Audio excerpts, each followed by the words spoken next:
Hey guys, I'm your host, Smitha, and welcome to the Journey Podcast, your weekly podcast on transformational journeys. Hope you guys enjoy. Interview with Mary Beth is more than a story. It's the change that she fought for the society. To my request, she graciously accepted to explain the full detail of her work, which I tried to cover in a couple of episodes. So please tune in to learn more. Thank you. This was about that criminal justice and child protection services response. We really wanted to make sure that our incredible law enforcement that were responding to many of these disclosures weren't the ones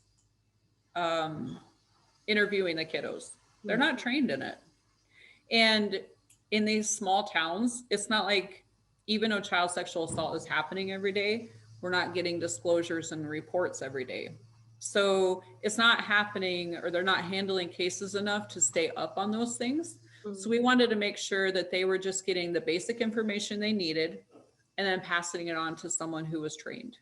So that was really important. I've had the pleasure and the honor of training a lot of law enforcement on minimal facts interviewing, is what we call it. So they're not feeling like they have to interview the children. One question I have here, I have heard or seen parents, though the kids go up to them and explain, in whatever the way that they can explain, the words they can collect, and explain the parent, yeah, this is what happened to me. I have heard there are a lot of parents who don't want to talk about it at all. They don't want to deal with it at all. That might be like a family pressure that they think around, or that might be thinking, as you just mentioned, they don't know how to deal with it at all, or they don't know what to do with the kid afterwards. Whatever the reason could be, they don't want to talk about it at all. So in those kind of situations, what would be your suggestion to those parents? Yeah, that is one of the hardest things that I have found. I've been supporting families, through social media. If they have questions, they reach out to me on a few of my pages. And it's so sad how often that happens, because you have no idea. If I hadn't had, like I said, if I hadn't had, by the grace of God, the wisdom to not ask questions, I could have completely messed up our case. If I didn't know enough about law enforcement to know that you don't dig into details, I could have messed it up. It's just not about you not having the information. Even if the kid is giving you enough information to understand about it, Yeah. in your case, for example, it's your own family member, you don't want to destroy your family, is one thing that I've heard from parents. I don't want to destroy my family, and my family is not that kind of a person. You might be delusional, or you might be saying a lie. What do you say for that kind of responses? So the best thing I can tell someone is, I understand. I've been a single mom. It's hard. It is so hard. Being a single parent can be a nightmare at times. But the effects of child sexual assault on your kiddo will last far beyond that discomfort that you are going to feel knowing that you have to break up that family, or knowing that you have to turn in someone. Yep. My kids are doing exceptionally well now, because I did do the right thing. I did, turn him into the police. If I hadn't done that, I don't think they'd be doing that well. But I get it. Like, when I called the police on my brother-in-law, I was immediately pretty much ostracized from my family, my in-laws. My sister-in-law said, I can't believe you. Why didn't you just, come talk to us about it? We could have just kept it quiet. He would have quit. He wouldn't have quit. That's not what they do. Not to keep quiet there. I know. It pretty much, over the next 5 years, probably, it got so bad that, I remember my sister-in-law even called the police on me one night, because she called this family meeting to talk about this for the millionth time. And I I'm not one of those explosive people. Like I don't just react, thankfully. Um, and so I went and I was just going to listen. I'm like, all right, I'm just going to listen. She's in a horrible spot. Her husband's in prison. She's raising her little boy alone. I get it. I'm just going to listen. And I'm going to let her know that it's not my side and her side. It's all of us together. Mm. And she didn't like the fact that she couldn't get her eyes out of me. She called the police, said I was an intruder. All she would have had to done was ask me to leave. Um, so it really tore our family apart. My father-in-law said he didn't want to be around my kids because he was afraid I would accuse them of something. Um, it was just, so I get it. I understand. I understand the pain. I understand not knowing how you're going to provide for groceries. I completely get that. But now coming out the other side 11 years later, seeing how my kids are thriving, there's just no option. You absolutely have to reach out to absolutely anyone. Keep reaching out and try to find support out there for you to help with the groceries, to help with the rent. Reach out to domestic violence centers. There are so many resources out there, Mm. even in South Dakota. You cannot sweep this under the rug. Your kiddos need you to be that advocate. Mm. Cry, scream, do it in your bedroom when you're not around your kids. Absolutely. Get yourself in counseling because it is horribly painful, but you have to advocate for them.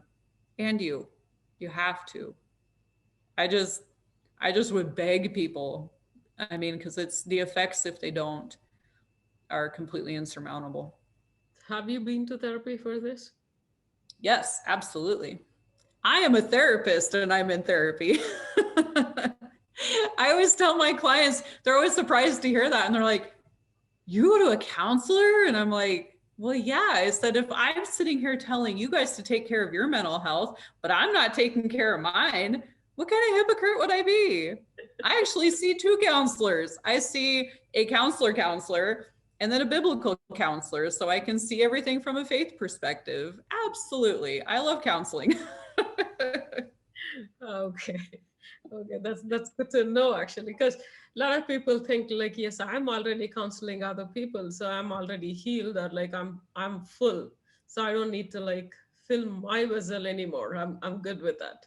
No, you know, we kind of we'll do really good. We'll get to where, you know what? I'm handling fine. I have great coping skills. Everything is good. I don't need counseling. And my kids and I are the same way. Um, but then one thing that I have found, and this is super important, it kind of goes back to that last question you had, is one misconception about child sexual assault is once the abuse ends, the kid is fine. And Ye- that's not true.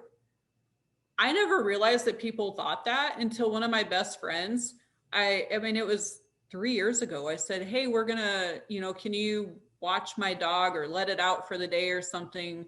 The kids and I are driving 4 hours to go to counseling. We'll be back tonight. And she's like, gosh, I didn't know you guys still had to do that. And I'm like, what do you mean you didn't know? And she's like, well, I kind of thought that they were all better now. And I'm like, that's not how this works. I'm like, this is a lifelong thing. And so anyway, that's something I always tell people is like, no, you have to revisit counseling as your life changes. Like maybe you'll get into a relationship or your kids will get into a relationship and all of a sudden all these feelings come up again. For me, this year I had to start counseling again and I got on a low dose antidepressant because my anxiety was crazy. Mm. Because what had happened, and one thing we'll mention when we talk about ACEs, is your body remembers anniversaries really well. Mm. Even if you're not sitting there thinking, okay, June 8th was my birthday. That was the day my kids were molested. I think I should freak out for 2 weeks before that. Like, that's not how we work, Yeah. Yeah. right? No one does that. But if you talk to anyone who's experienced a major event in their life, when do they start kind of freaking out on the inside? It's always when that anniversary starts coming up again. Mm. So this year, my life has been amazing. I have been doing very well. I've reached calmness and serenity, and I'm doing fantastic. Middle of May hits, and I start becoming a basket case. And I'm like, what is going on right now? I keep plugging along. I keep plugging along. I have a lot of trauma that happens middle of May to middle of June. Mm. Well, I have two panic attacks, one that lasted 45 minutes. Like I said, I'm a counselor. I know how to stop a panic attack. Mm. But it was not stopping. I said, I can't live like this anymore. I called two counselors. I set up appointments, and I'm sitting there talking to one of them one day and getting to know her because it was just a new counselor. And she's like, tell me about this and this and this. And as I'm talking, it hits me. I'm like, duh, this is the same time of year that I lost my baby, that I lost my dad, that my kids were molested. That's what's going on, you know? So once, I mean, yes, I am 100% for mental health and counseling and meds if you need them and whatever you need to be working, you Mm. know, to be functioning. Absolutely. And it's going to have to continue for a long time, and that's okay.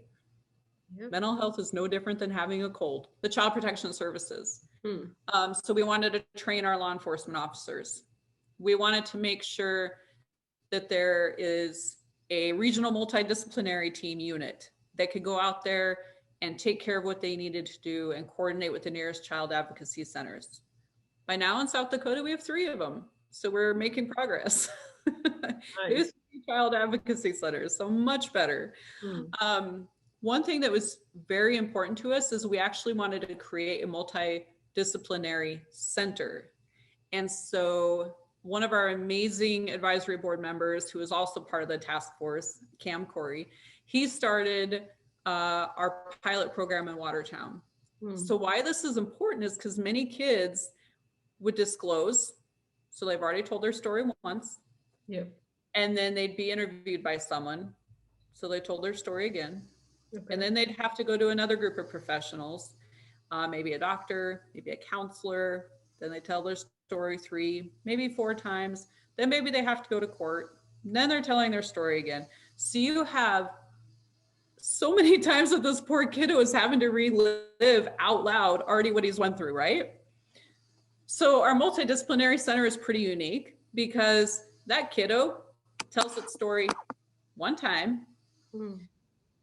questioned by a trained child forensic interviewer. Mm-hmm.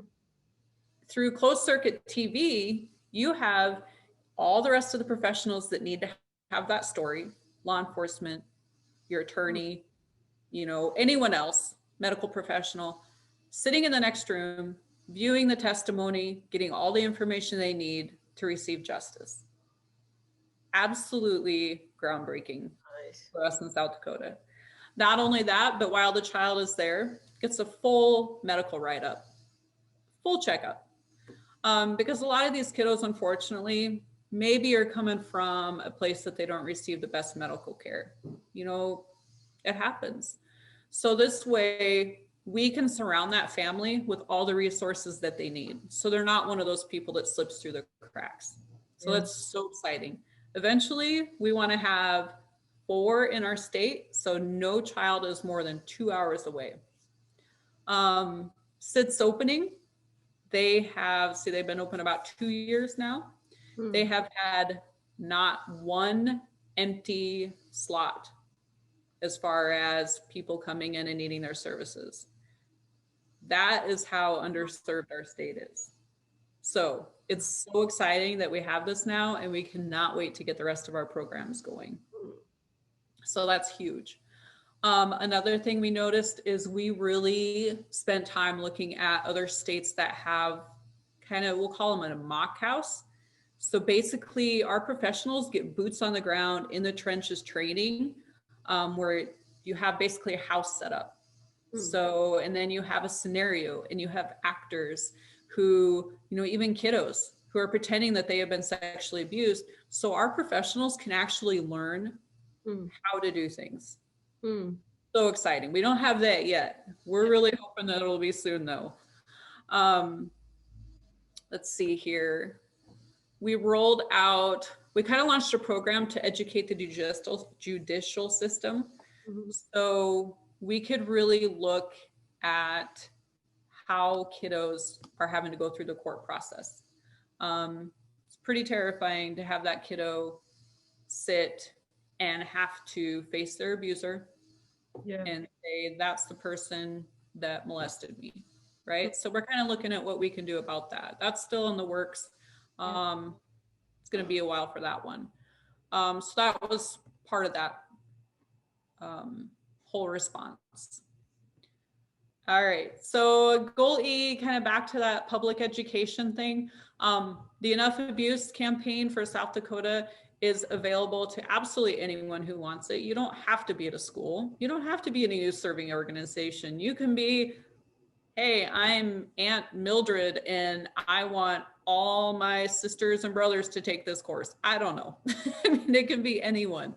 All they have to do is contact the Children's Home Society or the Center for Prevention of Child Maltreatment, and we'll get your training signed up. It's free. Why not? Yeah. I mean, it's absolutely phenomenal. And we'll talk more about that in another episode. The other big thing that we brought to our state was adverse childhood experiences and resilience training. So as you had mentioned in my introduction, I am an ACEs trainer. And to date, we have trained about 14,000 people in South Dakota. So that is extremely exciting. That is another free training that Children's Home Society and the center offers. And we've also trained many people to be presenters. So they're kind of below the trainers on a tier, you know? And yeah, we come into your community, absolutely anywhere. Again, it could be your business, it could be your community, it could be your school, it could be anything. And we train on how childhood trauma impacts children, but also impacts us as adults. And we'll talk more about that when we get into that a little bit. But so many times people, it goes back to that, when the trauma ends, it doesn't just end. Yes. It affects us for the rest of our life. And so that's super beneficial in helping communities understand how important it is to make sure we're reaching out to the people around us. And kind of, you know, we kind of tend to get so in our own world and tunnel visioned because we have our smartphones and we connect that way. And, you know, we have technology to connect this way. But what's happening to the people next door? You know, how can we make a difference to the people around us who aren't necessarily in our circle? Yep. You know, bringing that community sense back. So that's something that ACEs is so beautiful about, is that it really brings that sense of community back. It's also how I got my job at the prison. So I really love ACEs. I was asked to do an ACEs presentation at the prison to the higher staff, and I definitely helped me get a job there. I mean, that was great. So yay for ACEs.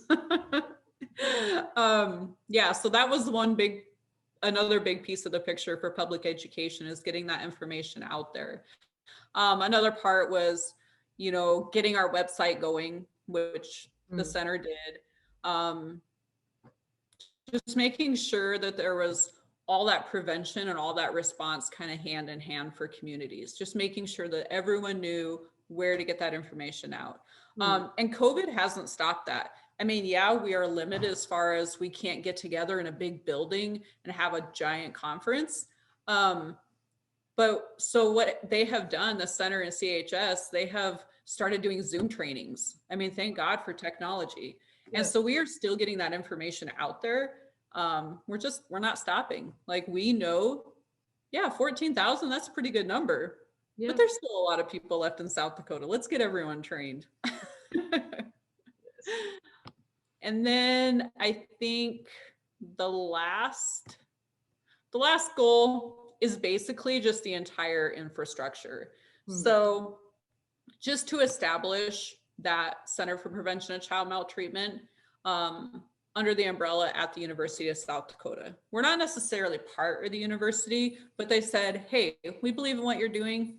We have the building. Here you go. So they have just been a huge part of supporting our work. And like I said earlier, when I talked about that education, all the universities in South Dakota want to have this training because it's part of that Board of Regents goal, right? Mm. So that's one thing that the infrastructure is just kind of went over, you know, establishing that external advisory board, establishing these strategies so we can really work with and reach out to South Dakota tribal ground. Like we want to make sure that we're taking care of everyone in our state. I mean, that's a huge part of what we're doing. It doesn't matter who you are, we want to help. Yeah. Looking at evaluations, you know, identifying potential private and corporate funding sources, because this is all, it's all through funding. I mean, we have to reach out to agencies out there. We have to apply for grants and all those things like that. So just being able to keep that going. So those are kind of all the goals of the center. And those are the things that we knew that we had to do in South Dakota to see those changes made. We know it's going to take a long time. This was a 10-year plan. We are, I can't math, 14, 15, 16. So we're about 3-4 years into that 10-year plan. We still got a lot of work to do. But what I would love to see is other states and other people in other states who want to do something, kind of look at what we're doing and make it fit your state. Yes. You know, I just wrote letters. I just was incredibly obnoxious. I was that pit bull who refused to let go, you know, and that's what I want people to be able to do. You know, hit me up on email. I mean, I'm okay with my email going into the show notes. You know, get a hold of me. Say, hey, how do I do this? I am very busy, but I will help you as much as absolutely possible because I think that there are a lot of states that need this help. And I look at my kids and I'm just so glad that I did something. I mean, they're both doing really well. They're 19 and 16 now. I have 2 more little boys, as you mentioned in my intro, that are 10 and 5.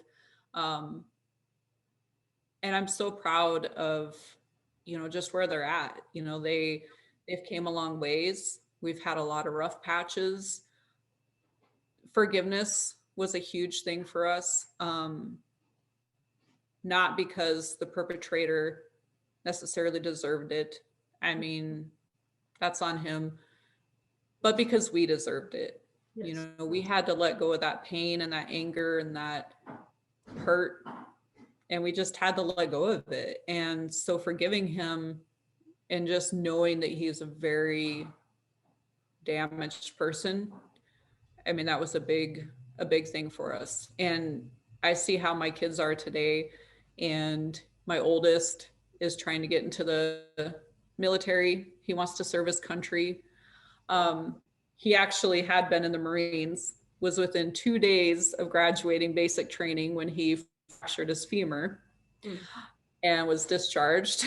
So that kind of set him on a little bit of a stumbling block. But, you know, one thing about my boys is they have understood resilience and they have that grit to keep going. Yeah. And so now he's working to get in the Air Force. He's actually meeting with recruiter tomorrow to get through all the tests to make sure that he can be it. You know, my 16-year-old wants to kind of follow in brother's footsteps. He's talking to recruiters too. You know, they have this strong desire to serve others.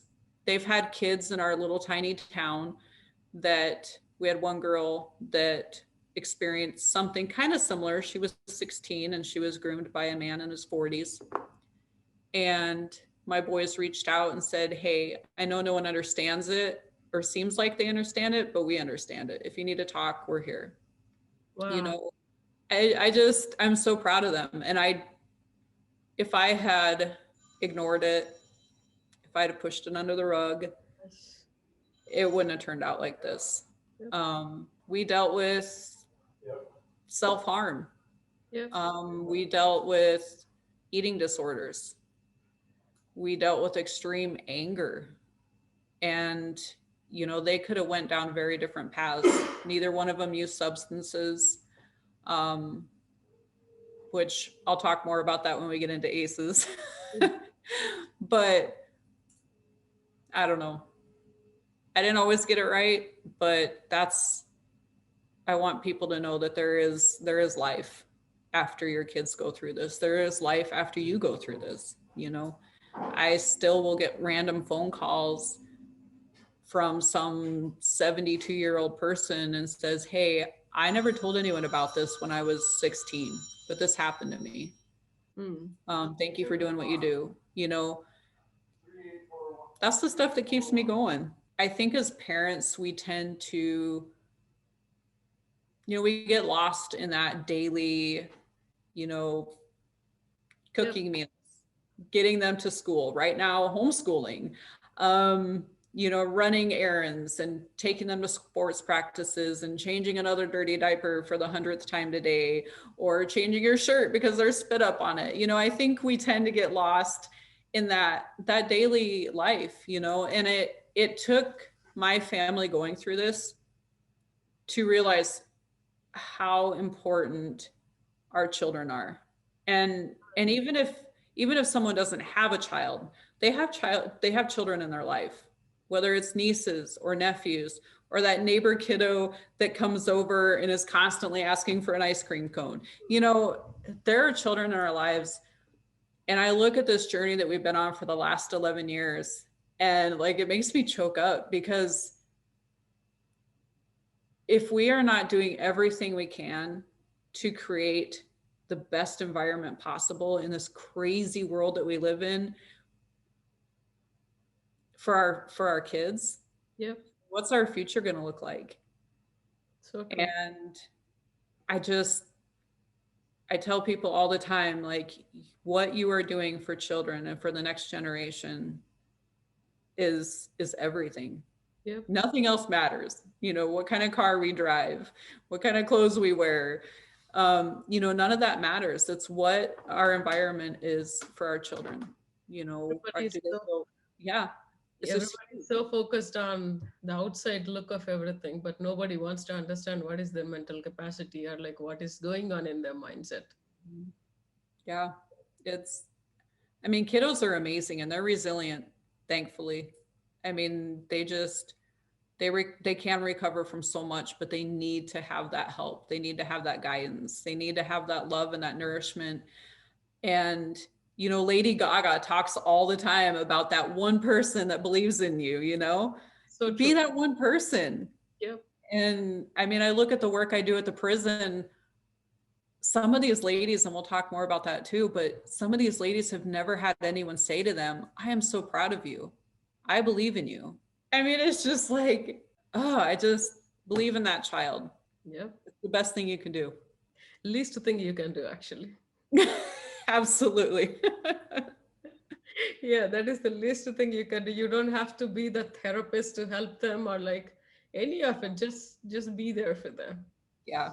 You don't have to have all the answers. I don't think anybody has answers for this. Oh my gosh, no. My oldest is 19 and my youngest is 5, and I still mess up all the time. Every time I think I have this figured out, and then one of them does something and I'm like, oh, never mind. We always hear moms are fearless when it comes to their kids. We know these are not just words because of people like Mary. That being said, I decided to provide her resources in upcoming episodes. Okay, thank you for tuning in, and you can find me on all the socials at Smitha and the show notes for any resources mentioned. See you next week. Take care.